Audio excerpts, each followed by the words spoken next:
Hi, I'm Ryan from Urban Bonfire. Today we're going to talk about rubs and ribs.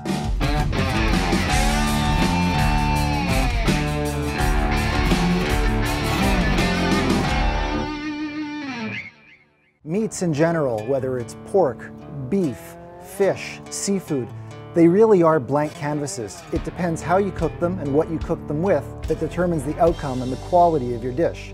So today, I asked my dear friend Dylan Kier of Blackstrap BBQ, who happens to be the 4-time and reigning Quebec barbecue champion, to come over and see us and help us make 3 different styles of ribs. So you know me, I'm a big fan of traditional American barbecue styles.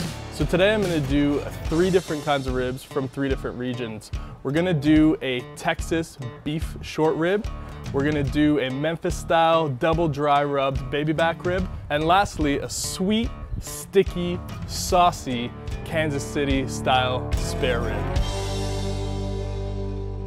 So the first thing we got to do before we start prepping our meat is we're going to light up our Kamado Joe charcoal grill with some nice beautiful oak lump charcoal and some nice chunks of hickory wood for flavor. So while we're waiting for our barbecue smoker to get up to temperature, we're going to start prepping our meat. Now the first thing you got to do on any rack of ribs is you got to peel off the membrane off the backbones. If you don't, it'll be really tough and chewy, and your rub won't be able to penetrate the meat as well. And why we use a rub is to complement the natural flavor of the meat that we're cooking. Rubs are not designed to be used so heavily that they mask the flavor and you don't taste what you're eating. It's designed to complement it, and each rub has its own properties and flavor combinations. So now that we got our membrane off, we're going to cut these into what they call dino bone ribs.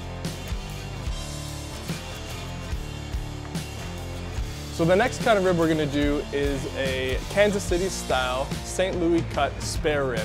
I'm going to trim off this bottom part of the rib, and that's down and squaring it up. Flip this over. I'm going to trim off this piece of meat here. So now that it's squared up, we're going to rub it. So the first thing we're going to do is we're going to rub our beef ribs with a Central Texas style, mostly salt and pepper. You got a little chipotle for kick, you got garlic and onion. That's basically about it. So the reason why we're using this particular rub on our beef ribs is because when I cook barbecue beef, I'm looking for mostly a big beef flavor. I want a lot of smoke, and I want a simple rub to really bring out the natural flavor of beef. So now that we got our beef ribs rubbed and ready to go, we're gonna move on to our baby back ribs.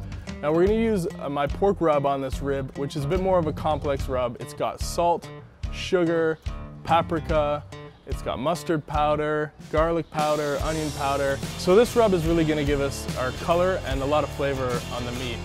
And the Memphis style of barbecue, the traditional Memphis style of barbecue, is to leave the sauce on the side and not put sauce on the actual rib. They say sauce on the side, nothing to hide. You want to be able to taste the meat and make sure that it was cooked properly and not just covered in sauce. So the next kind of rib we're going to do is a Kansas City style St. Louis cut spare rib.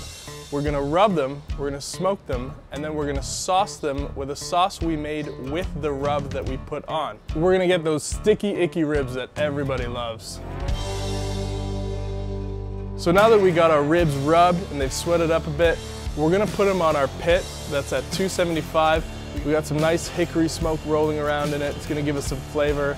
We're gonna have the baby back ribs on for about 3 hours, and the beef ribs and the spare ribs are gonna take about 4 hours.